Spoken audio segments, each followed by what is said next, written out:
Well then, what a race that was.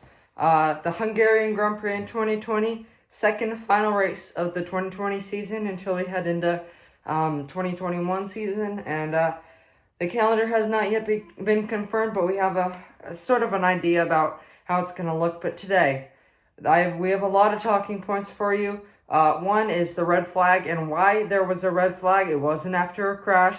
It wasn't after an incident, but why did we have a red flag in the middle of a race? So we will get to that, and why was the red flag a complete restart? We will all get into that later on in this show.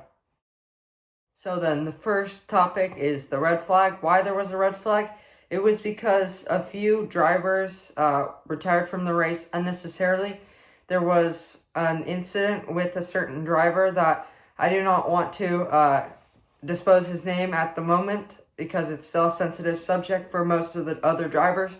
But we had to completely restart because there was one certain in particular driver that I don't really 100% know exactly why, but they had some dangerous driving moments, and they were accused of intentionally taking out a few of the other drivers. So we had a complete race restart without said driver that I will not name at this moment in time, but he was removed from the race right after the red flag, and everyone who had DNF'd after that was brought back into the race. So it was not after a crash that there was so much debris on the track that we had to remove that. No, it was because of a certain driver, and that's why we had a red flag. And why it was a complete race restart, well, I just said because the drivers that were out unnecessarily had to come back into the race to continue their race without the certain driver that I will not name at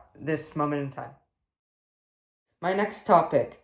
Samuel is under a little bit of pressure. The championship leader going into Hungary is now in second place going into Abu Dhabi by 13 points. So quite a large margin between the championship leader and second place. So it should be very interesting for Abu Dhabi as the championship fight will continue into the final race, and that's what we all want to see. But it's getting very close and very tense between the two drivers, Samuel and Melvin.